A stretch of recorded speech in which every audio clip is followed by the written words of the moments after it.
राधे राधे दोस्तों। आज की हमारी कहानी है दोहरी जिंदगी। इस कहानी में दो लड़कियों का विवाह एक दूसरे से तय हो जाता है। ऐसा क्यों होता है, चलिए कहानी में सुनते हैं। एक गांव की बात है। 24 कोस की दूरी पर दो बस्तियां बसी हुई थी। उन बस्तियों के सेठ अपनी कंजूसी के लिए पूरे मुल्क में मशहूर थे। दोनों बस्तियों में सरीखी हैसियत के दो हम उम्र साहूकार रहते थे। दूर बसते हुए भी दोनों में गहरी दोस्ती थी। इत्तेफाक की बात और अनमोल रात कि दोनों का एक साथ विवाह हुआ। बेहद सुंदर बहुओं के साथ ही हथलेवा जुड़ा और सीप सीप में साथ ही मोती पड़ा, यानी कि दोनों की बहुएं एक साथ गर्भवती हुई। तब खुशी खुशी दोनों साहूकार परस्पर वचनबद्ध हो गए कि चाहे जिस किसी के बेटा या बेटी हो, वो एक दूसरे का विवाह बंधन में बांध देंगे। पेट की आशा के दरमियान ही संतानों का रिश्ता तय हो गया। एक दूसरे की प्रीत में बावले और धन पागल उन सेठों को कुदरत के खेल का रंच मात्र भी ख्याल नहीं था। 9वें महीने में एक ही नक्षत्र में दोनों के दो लड़कियां जन्मी। कुछ तो दी हुई जुबान के नशे में और कुछ कंजूसी की लत के दबाव में एक सेठ बेईमानी कर गया। बेटी होने के बावजूद सूप की जगह कांसे का थाल बजवाया। नाई भेजकर दोस्त के गांव बेटे की बधाई पहुंचवाई। दोनों सेठों की हवेलियों में उत्सव के साथ गुड़ बांटा गया। पहले पहले मां ने सोचा कि दोनों दोस्तों में परस्पर मजाक का रिश्ता है, वक्त आने पर आप ही सारी बात सामने आ जाएगी, तब तक इस भ्रम से कोई हानि नहीं है। अबूझ बचपन तक क्या छोरा और क्या छोरी, ये तो जवानी झाने पर ही भेद वाले मर्म की ठीक से पहचान होती है। पर बाप ने उस भ्रम को मिटाने के लिए जाने अनजाने कोई चेष्टा नहीं की। लड़की के लड़के के समान परवरिश की। वक्त से पहले ही कमर में मेखला और धोती, बदन पर अंगरखी और सिर पर बंधेज का साफा। पहले तो सारी बातें मजाक सी लगती थी, पर जब वक्त का उभार जाहिर होने पर भी बाप की नीयत नहीं बदली तो माँ का माथा ठनका। एक दफा मीठे उल्हाने के साथ पति को सचेत किया। कहने लगी, यो देखते हुए भी अंधे कैसे बने हो। तब हकलाते हुए सेठ बोला, मैं तो कहीं अंधा नहीं हूं, मुझे तो 3 लोग की सूझती है। सेठानी सिर पर हाथ लगाकर बोली, 3 लोग की सूझने वाले बेटे के कपड़ों में बेटी का यौवन नजर नहीं आता। सेठ सफेद झूठ बोला, इन छोटी छोटी बातों पर ध्यान देने के लिए मेरे पास वक्त ही कहाँ है। सेठानी की अभ्यस्त जुबान से अपने आप ही रोजाना का संबोधन निकला, मुन्ने के बापू, तुम ये क्या पागलपन कर रहे हो।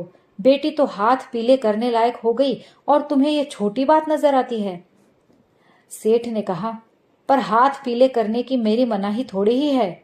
मेरी तेज अक्ल की कौन बराबरी कर सकता है। मैंने तो कोख के भीतर ही रिश्ता तय कर दिया था। सेठानी करीब आकर कहने लगी, तुम्हारे निपटाने से क्या होता है। भला छोरी से छोरी की कहीं शादी हुई है। सेठ ने कहा, शादी का क्या, की और हुई, पर दिया हुआ वचन तो मरते दम तक नहीं तोड़ा जा सकता। सेठानी की आंखें ऊपर ललाट में चढ़ गई। ये मजाक का लहजा तो नहीं है। सूरज की तरह दमकती सच्चाई पति को क्या दिखाए। भला ये बातें किसी को समझाने की हैं। उसका मुंह फटा का फटा रह गया, पर अब इत्मीनान रखने से गजब हो जाएगा। आखिर बड़ी मुश्किल से मन कड़ा करके कहने लगी, भले आदमी, तुम्हारे वचनों से सेजों की कमी कैसे पूरी होगी। कुछ तो ख्याल करो। मैंने तो इतने बरस का मजाक मानकर तुम्हें छेड़ा नहीं। सेठ ने कहा, मैं छेड़ने जैसा काम भी तो नहीं करता। बेशुमार दहेज मिलेगा, धूमधाम से बेटे की बारात ले जाऊंगा। मर्द की जुबान नहीं बदला करती। कुदरत की गलती का नुकसान मैं क्यों उठाऊं। सेठानी असमंजस में पड़ गई। या तो अभी पति उससे हंसी कर रहे हैं या अपने वचन से हरगिज इधर उधर नहीं होंगे। पर आज बात को अधर में नहीं छोड़ना है। फैसला होने पर ही सेठानी को चैन पड़ेगा। गुस्से से खौलती हुई कहने लगी, तुम्हारा नफा नुकसान गया भाड़ में। तुम्हारे जैसा बाप मिलने पर बेटी सेजों का नुकसान कैसे पूरा करेगी। इस बात का तुम्हें कुछ ख्याल भी है। सेठ गुमान से बोला, क्यों ख्याल, क्यों नहीं। 8-10 बरस पति के दिसावर जाने पर भी समझदार बहुएं सब्र रखती हैं। ऐसा वैसा पति मिलने पर जैसे तैसे करते कोख की साध पूरी करती हैं। बाल रांड भी आखिर अपने दिन काटती है। बेटी की किस्मत बेटी के साथ आप ही खींचेगी और आप ही ओढ़ेगी। अब जाकर सेठानी को पुख्ता विश्वास हुआ कि ये बात हंसी की नहीं है। पति तो गुथे हुए जाल की एक गांठ भी ढीली नहीं करना चाहते। बेटी के चेहरे की धुंधली तस्वीरें उसके चारों ओर तैरती नजर आने लगी। रूंधे गले से बोली, अपनी जाई बेटी है, यो कैसे उसे बांध कर जलाएं? छोरी के साथ शादी होने पर वो क्या खींचेगी और क्या ओढ़ेगी? मुझसे तो सपने में भी इस अकर्म के लिए हाँ नहीं की जाती। पति चिढ़ते हुए बीच में बोला, मैंने तुझे हाँ करने के लिए कहा ही कब है? इस काम के लिए तो मैं अकेला ही बहुत हूं। अगर फिर टांग अड़ाई तो मैं खुदकुशी करके मर जाऊंगा। वचन हारने से तो मरना बेहतर है। और सेठों की सेजों का घाटा कैसे भरा जाता है, तू क्या समझती नहीं? जानबूझकर अनजान मत बन। तेरे बाप का नाम कैसे चला, समूचे इलाके में ये किसी से छुपा नहीं है। पर फिर भी मैंने दिखती आंखों से मक्खी निगली कि नहीं? पति के मुंह से इस ताने की सेठानी को कतई उम्मीद नहीं थी। सुनते ही उसका मुंह मानो सिल दिया गया हो। रगों का खून जम गया। वाकई ये किसी से छिपा नहीं था। उसकी मां ने आंखों देखे किसी मर्द को नहीं छोड़ा। का पुरुष बाप तो अपने कारोबार और हिसाब किताब में मग्न था और उधर उन्मादित मां जात बदजात बदजात का ख्याल भी भूल गई। उस चमार के साथ खुल्लम खुल्ला ऐश करती थी। चमार गरांडील और खूबसूरत था। सेठानी हूबहू उस पर गई थी। वैसा ही चेहरा, वैसी ही चाल। ढकी हुई हंडिया का ढक्कन हटाते ही वो पस्त हो गई। अटकते अटकते बोली, जो तुम्हारी मर्जी हो करो। पति को ऐसे अचूक निशाने की आशा नहीं थी। बात ही बात में सारा झगड़ा निपट गया। इत्तेफाक की बात कि दूसरे ही दिन शुभ मुहूर्त की घड़ी में साहूकार के घर सावा आया। बाप ने तो उत्साह से सावा कबूल किया, पर मां के कलेजे पर आरी सी चल गई। फिर भी उसने ना तो होंठ खोले और ना ही चूही की। आप कर्मी बेटी जाने और बेटी का कर्म जाने। पर बेटी तो निरी नादान थी। उसे ना तो अपने यौवन की जानकारी थी और ना कर्म का कुछ ख्याल था। बरसों बेटे की तरह पली कन्या मन ही मन खुद को बेटा ही समझने लगी थी। शादी का वास्तविक मतलब ना जानते हुए भी उसे इस नई बात की बेहद खुशी थी। शादी होने पर जरूर चिकने गालों की मसें भीगेंगी। मूछों को ताव देने के लिए उसे चुटकी में खाद चलती सी महसूस होती थी। और बेटी की ये नासमझी देखकर मां अंदर ही अंदर सुलगती रहती थी। एक बार एक हम उम्र लड़की ने उसे नहाते हुए अचानक देख लिया तो उसकी सारी गलतफहमी दूर हो गई। इतने बरस तो उसने समझा कि माँ बाप कोई टोटका कर रहे हैं, पर सावा कबूलने के बाद बारात चढ़ने के लिए उसकी उमंग देखी तो आखिर सब्र की पाल फूल गई। उसे मेड़े में ले जाकर समझाने लगी। देखो जीजी, वो बीच में ही टोकते बोली, आज ये नई बात कैसे? भाई और दादा के बदले तूने मुझे जीजी क्यों कहा? लड़की मुस्कुराते हुए बोली, क्यों कहा? जीजी है तो जीजी कहने पर गुस्सा क्यों? बावली, औरत जात होकर तू दूल्हा बनने का ख्वाब देख रही है? मर्दान की हुए बगैर मर्द के इन तमाशों से कब तक काम चलेगा? उसने कहा, कब तक क्या, सारी उम्र काम चलेगा। पर तुझे मेरी मर्दानगी में क्या कमी नजर आई? ये धोती, ये अंगरखी और ये 16 हाथ का साफा। पड़ोसन लड़की होठों ही होठों मुस्कुराते बोली, 16 हाथ के साफे से मर्द के साजो सामान की कमी पूरी नहीं की जा सकती। इस शादी के लिए तू साफ मना कर दे। तेरी जवानी तो खुद जोड़ी का वर मांगती है। दोनों छोरियां साथ जुटकर क्या गार खोदोगी? समझने लायक भरपूर उम्र होते हुए तू ये मामूली बात भी नहीं समझती। सेठ की नादान लड़की फिर भी नहीं समझी। मुंह मसोस कर बोली, तू तो मेरी सुंदर बीवी पर डाह करती है। तुझसे मेरा सुख देखा नहीं जाता। पड़ोसन उसे सीने से लगाकर कहने लगी, अब तेरा क्या किया जाए? आखिर ठोकर खाने पर ही तुझे अक्ल आएगी। पर फिर समझकर भी क्या होगा? बाप को तो दहेज का लालच है, पर तेरी माँ ने तुझे कुछ नहीं समझाया। बेहद हैरानी की बात है कि उसका मन कैसे माना।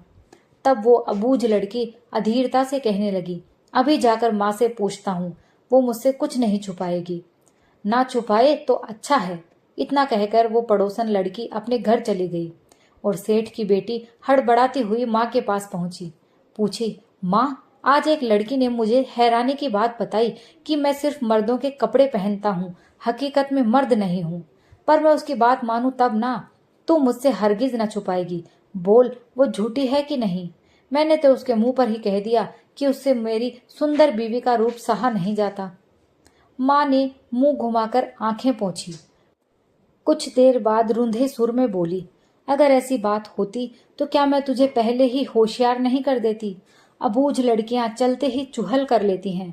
बेटी जोश के सुर में बढ़ चढ़कर कहने लगी, चाहे कितनी ही चुहल करें, मैं किसी से दबने वाला नहीं हूँ। आदमी ना होकर औरत होता तब भी मैं इस शादी के लिए इनकार नहीं करता। ये तो दिल मिलने की बात है। दिल मिल जाए तो दो औरतों की क्या शादी नहीं हो सकती? माँ धीरे से बोली, तेरे बापू भी यही कहते हैं। बेटी नाचती हुई कहने लगी, मेरे बापू भी क्या कम समझदार हैं? माँ से जो पूछना था वो पूछ लिया, फिर वहां ठहरने का मतलब ही क्या? साफे के लटकते छोर के फटकारे देती हुई वो नाचती कूदती वहां से चली गई। पीछे माँ उफनती सिसकियों को रोककर पाषाण मूर्ति की तरह एक अचल एक जगह खड़ी गुमसुम कुछ सोचती रही। दूसरे दिन उस लड़की का सामना होने पर उसने काफी उलाहना दिया। किसी के चक्कर में आने वाली रात तो उसका जन्म ही नहीं हुआ था। सीना ठोक कर कहने लगी, अगर मैं मर्द नहीं होता तो भी किसी औरत से शादी कर दिखाता।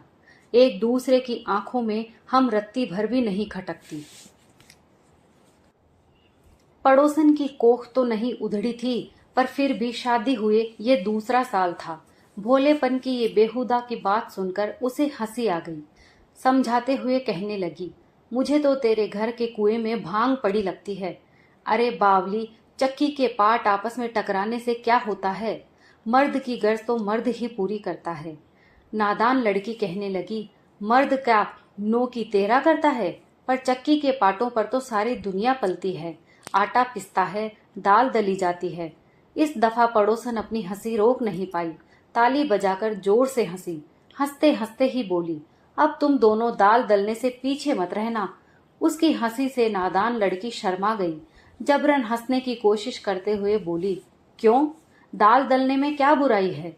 चुनरी के पल्लू से हंसी दबाती हुई पड़ोसन कहने लगी, वक्त आने पर आप ही पता लग जाएगा। लड़की कहने लगी, तुझे भी तो कुछ पता लग गया होगा। हाँ, कहाँ राजा भोज और कहाँ गंगू तेली। मेरे जितने दहेज की बात तो तेरे पुरखों ने भी नहीं सुनी होगी। पड़ोसन लड़की इस बात का बुरा नहीं मानी। बाएं गाल पर हल्की सी चिकोटी काटते हुए कहने लगी, इस बकबक के बीच बेचारे पुरखों को क्यों घसीटती है? तुझे समझाना किसी के बूते की बात नहीं। वाकई सेठ की नादान लड़की ना तो आप समझी और ना ही किसी के समझाने पर उसकी समझ में कुछ आया। सावे की घड़ी जो जो नजदीक आती गई, उसकी खुशी की लहरें ज्यादा मचलने लगी। आखिर इंतजार करते करते वो मंगल वेला भी आ गई। रिश्ते बिरादरी वाले रोज नई नई दावत खाते। उनकी बारात चढ़ी। 7 घोड़े, 11 ऊंट, 20 बैलों की सजी धजी बारात।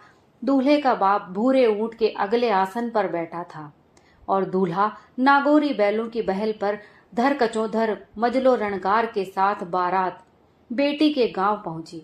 गांव की सीमा पर नारियल चढ़ाया गया। कंवर कलेवे के बाद गोधुली सावे में दोनों मंडप में बैठ गए। वीर बहू के समान 2 नरम नरम हाथों का हथलेवा जुड़ा। हथलेवे के साथ ही शरीर में बिजली सी दौड़ गई। 2 अजनबी व्यक्तियों की जिंदगी नाता जुड़ गया। दिए की रोशनी में साफा बांधे दूल्हा दुल्हन के इंतजार में सुहाग सेज पर बैठा था। आधी रात ढलने पर पायल की झनकार के संग सहेलियों की सरसराहट सुनाई दी। दुल्हन घूंघट निकाले मेड़ी के दरवाजे पर रुक गई। उधर दूल्हे के हृदय में कलियां खिल रही थी। दुल्हन ने चौखट थाम कर कुछ आनाकानी की तो सहेलियों ने उसे भीतर ही धकेल दिया और दरवाजे के कुंडी लगा दी। दुल्हन फिर धीरे धीरे पैर उठाती हुई सुहाग सेज पर दूल्हे के सटकर बैठ गई। दूल्हे ने घूंघट उठाकर दुल्हन को देखा तो उसके चेहरे को देखता ही रह गया। घूंघट के भीतर तो हूबहू चांद छुपा है। दूल्हे की खुशी मेड़ी की दीवारों के भीतर कसमसाने लगी।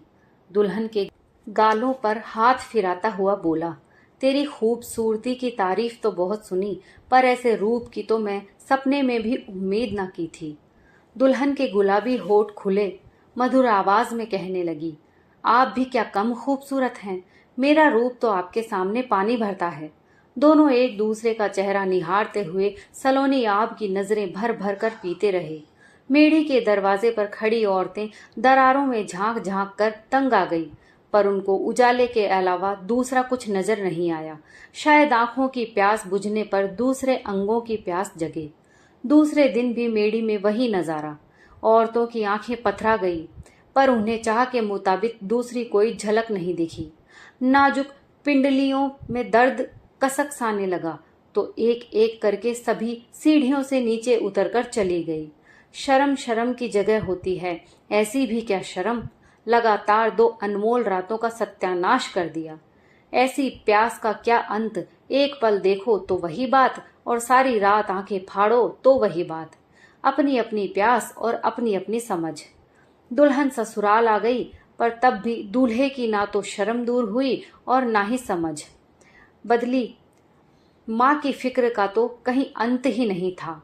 इस अजीबोगरीब शादी की वजह से आसोज की उमस में भी उनके शरीर की ठिठुरन का कोई पार नहीं था। पास ही सोया सेठ तो खर्राटे भर रहा था, पर सेठानी की नींद राम जाने कहाँ उड़ गई थी। दोनों छोरियां बैरन रात से कैसे जूझती होंगी। असलियत सामने आने पर बहू की क्या हालत होगी। अबूझ बेटी तो कुछ समझती ही नहीं। खुशी खुशी शादी के लिए चल पड़ी। ये तो जानबूझकर गड्ढे में गिरी, पर बेचारी बहू तो अभी तक हकीकत से अनजान है। उधर मेड़ी में घी के दिए का उजाला मंद मंद जगमगा रहा था। दुल्हन साफे के सिरे को सहलाते हुए कहने लगी, यूं भी मेड़ी में बहुत उमस है, साफा उतार कर आराम से सोइए, मैं आपको कुछ देर हवा कर देती हूँ। ये बात कहकर वह सुरंगी पंखी से पति को हवा करने लगी। पति कहने लगा, साफा तो मर्द का खास श्रृंगार है, उसके बिना तो मर्दानगी फीकी लगती है। तू कहे तो अंगरखी खोल दूं।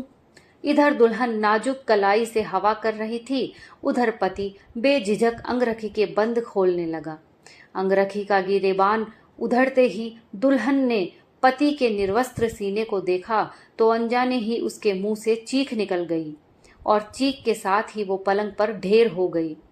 अर्धमूर्छित दुल्हन आए बाएं बकने लगी, तुम भी औरत हो, मुझसे ये किस जन्म का बदला लिया गया। पति का भ्रम पहली बार झुलसा, और झुलसने के साथ ही कांवड़ की तरह मर्द के कपड़ों में गुजरा।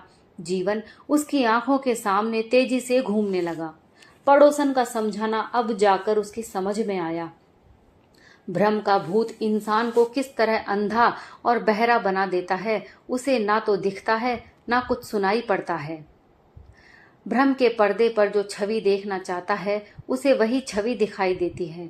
सच तो अपना वजूद ही खो बैठता है। इतने बरस बाद उसकी आंखें सच्चाई देखने के लिए फड़फड़ाने लगी। विक्षिप्त होकर उसने अपना सा अंगरखी उतार फेंकी। फिर दुल्हन के तमाम कपड़े उतारने पर जो असलियत उसके सामने नमूद हुई, तो उसकी आंखें फटी की फटी रह गई। भला इतने वर्षों तक ये सच उसे क्यों नजर नहीं आया। दोनों शरीरों की बनावट एक जैसी। बेहोश दुल्हन गुलाबी मछली की तरह पलंग पर पड़ी थी, और एक वैसी ही सुजाग मछली उसके करीब खड़ी थी। ऐसा तमाशा तो सृष्टि रचना के बाद आज तक नहीं हुआ होगा। उसके बाद सुजाग मछली को ना जाने क्या सूझी कि वो बेहोश मछली को झकझोर कर बार बार कहने लगी, आंखें खोल, मेरा भ्रम दूर हो गया है, मैं तेरा गुनहगार हूँ, मुझे जो चाहे सजा दे। ज्यादा झकझोरने पर बहू ने आंखें खोली, इधर उधर देखा, चौंक कर खड़ी हुई। एक सांचे में ढली 2 मछलियां एक दूसरे के रूप को निहारने लगी।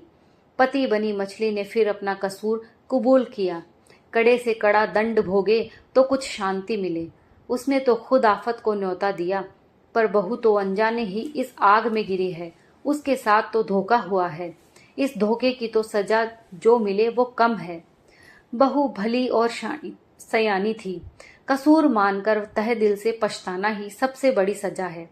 फौरन समझ गई कि ये सब अनजाने में हुआ है। फिर उसके बार बार मना करने के बावजूद भी पति बनी मछली ने उसे अपने बचपन की समूची रामायण खोलकर सुना दी। वचन की झूठी और बेसिर पैर की मर्यादा को निभाने के लिए, अहम और दहेज के लालच की खातिर बाप ने ये जाल बुना था। बेचारी माँ ने खूब हाथ पैर मारे पर उसका कोई बस नहीं चला। बहू सारी कहानी गुमसुम सुनने के बाद धीमे सुर में कहने लगी, मैंने तो 7 दिन ही इस भ्रम की पीड़ा ढोई है, पर तूने तो बरसों इस भ्रम की जलन सही है। तेरा दर्द मेरे दर्द से बड़ा है। हम दोनों पर एक ही समान बिजली गिरी है। अब तो दोनों ही इस मुसीबत का सामना करेंगी। दूल्हा कहने लगा, पर दूल्हा बनकर तोरण तो मैंने बंधाया है, सारा कसूर मेरा है, तू तो मेरे हाथों चली गई है। बहू बीच में ही बेसब्र से कहने लगी, और तुझे भी इस छल की बराबर सजा मिल गई। नहीं, इस पाप से तो मुझे मरकर भी मुक्ति नहीं मिलेगी। तब बहू उसके गालों पर हाथ फिराते हुए शहद घोले स्वर में कहने लगी, अब तो हम दोनों ही शामिल ही भागीरथी होंगी। तब दूसरी मछली आंसू बहाते हुए बोली, अगर मैं जानबूझकर यह शादी करती तो मुक्ति में कोई अड़चन नहीं थी, पर अब धोखे का पछतावा मेरा पीछा नहीं छोड़ रहा, वरना दो औरतों के विवाह की लाजवाब मिलन कायम करके दिखाती। बहू ढांढस बंधाते हुए कहने लगी, अब भी कुछ नहीं बिगड़ा है। तू पछतावे की नादानी छोड़, हमारी मुक्ति की राह हम ही को खोजनी होगी। मर्द और औरत की शादी क्या क्या ही बात है। पूर्व में तो सूरज उगता है, पर पश्चिम में उगे। जो भी हो, फिर बक्सा खोलकर बहू ने शादी का जोड़ा बाहर निकाला। अपने हाथों उसका श्रृंगार किया, गहना पहनाकर आंखों में काजल सजाया। उसे सजाने के बाद उसने खुद वापस कपड़े पहने। दिए की लौ की तरह दोनों जगमगाने लगी। बहू ने नजर उतार कर उसके गालों को चूमा। प्यार करते हुए बोली, आज से तेरा नाम बिंजा और मेरा नाम तिंजा है। ये हमारी खुशनसीबी है कि हमें ऐसा अचिता संयोग हाथ लगा है। अब मेरे सामने पछतावे का जिक्र भी मत करना। बिंजा अपने श्रृंगार को गौर से देखती हुए कहने लगी, कहीं ये सपना तो नहीं है। तिंजा उसे बाहों में भरते हुए बोली, बावली, ऐसा सच तो आज से पहले कभी प्रकट नहीं हुआ होगा। रात का अंधेरा छाट पर सूरज तो अपनी जगह ही उगा, पर मेड़ी का दरवाजा खुलने पर जो चमक सेठ की आंखों के सामने नमूद हुई, उस पर नजर पड़ते ही उसकी आंखें चौंधिया गई। सारी बातें जानते हुए भी वो ऐसा हैरान हुआ, इस सच्चाई को पहचान कर उसकी और मुंह करके चिल्लाया, तूने ये श्रृंगार क्यों किया? घर की इज्जत और मेरे वचनों का तुझे कुछ ख्याल भी है या नहीं? हकलाते हुए बाप का हुलिया देखकर बिंजा को बरबस हंसी आ गई। तुमसे पूछना चाहती थी, पर अब कुछ नहीं पूछूंगी और ना ही कोई जवाब दूंगी। बाप पैर पटकने के साथ थूक उछालते हुए कहने लगा, बेहया, तू क्या जवाब देगी? ये श्रृंगार मैं तुझे हरगिज नहीं करने दूंगा। मेड़ी के दरवाजे पर हल्ला सुनकर माँ दौड़ी आई। सारी रात उसकी पलक तक नहीं झपकी थी। बेटी का ये श्रृंगार देखकर उसके रोम रोम में बिच्छू के डंक की वेदना कसक उठी। बेटी की मौत से भी इस श्रृंगार का मातम ज्यादा तकलीफ दे था। बरसों से पाले पोसे सच ने जब इस कदर अपना रूप दर्शाया तो एक बार भी उसे वो झेल नहीं पाई। कुछ पूछने के लिए बेटी के होठ खुले ही थे कि वो उससे लिपट कर फूट फूट कर रोने लगी। रोते रोते ही बोली, तू कुछ मत पूछ बेटी, कुछ मत पूछ, पर तेरी तरह मेरा भी कोई बस नहीं चला। पर फिर भी मैं हाथ जोड़कर तुझसे विनती करती हूँ, अपने बापू को बद्दुआ मत देना। एक दफा तो तिंजा के होठों पर मुस्कुराहट की आप थिरक उठी। कहने लगी, तुम्हें अब भी बद्दुआ की फिक्र है? सब्र रख, मैं ना तो किसी को बद्दुआ दूंगी और ना ही इसके मुंह से बद्दुआ के बोल निकलेंगे। हम तो उल्टा आप लोगों का एहसान मानेंगे कि हमें ऐसी अनमोल सीख मिली। तिंजा के मुंह से ये बोल सुनते ही सेठ अच्छा बुरा कुछ भी ना सोचकर अपनी पगड़ी उतारकर उसके कदमों में रखते हुए गिड़गिड़ाने लगा, बहू, अब मेरी इज्जत तेरे हाथ में है। जैसे भी हो इसको समझा कि ये श्रृंगार उतार कर पहले वाला लिबास पहन ले।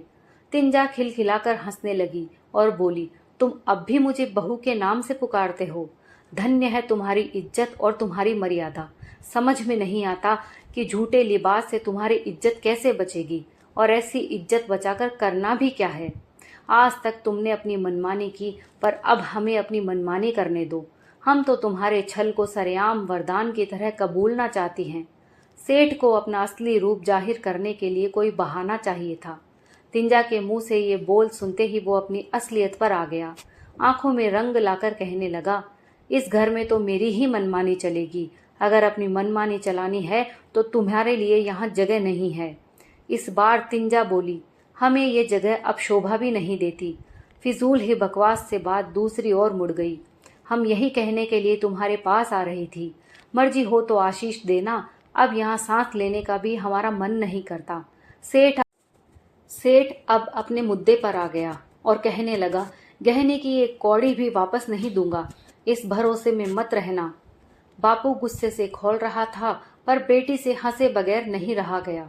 हंसते हंसते बोली, अब हमें अपने सिवाय किसी पर भरोसा नहीं। तुम बेकार क्यों खींच रहे हो? हमें दहेज और गहने का एक तुस भी नहीं चाहिए। तुम्हें शर्म ना आए तो हम यहाँ से नंगी जाने को तैयार हैं। बाप बेटी के लिहाज का मुखौटा उतार कर सेठ कहने लगा, ये नौबत तो आनी ही थी। अब तुम जगह जगह नंगी तो नाचोगी ही। इसका सपना भी कहाँ नसीब था। ऐसे सपने तुम लोगों को ही मुबारक हो। इतना कहकर तिंजा और बिंजा अधेर अपना अपना गहना खोलने लगी। वास्तव में बनाव श्रृंगार की बेइंतहा खुशी में उन्हें गहनों का ख्याल ही नहीं आया। समूचे गहने उतार कर जब तिंजा सर की रगड़ी उतारने लगी तो माँ का दिल भर आया। सुबक सुबक कर रोते हुए बोली, बड़भागिनी, सुहाग की ये रखड़ी तो मत खोल। सेठ के लालच की आज कोई सीमा न थी। सेठानी की बेहुदा बात सुनकर उसे फिर तैश आ गया। दांत पीसते हुए कहने लगा, सुहाग की रखड़ी का क्या वास्ता? गरीबों के सोने की रखड़ी नहीं होने से क्या उनकी औरतों का सुहाग नहीं होता? मैं किसी भी सूरत में एक कील तक को छोड़ने वाला नहीं हूँ। दोनों ने मुस्कुराते हुए रखड़ियां खोलकर बापू को सौंप दी।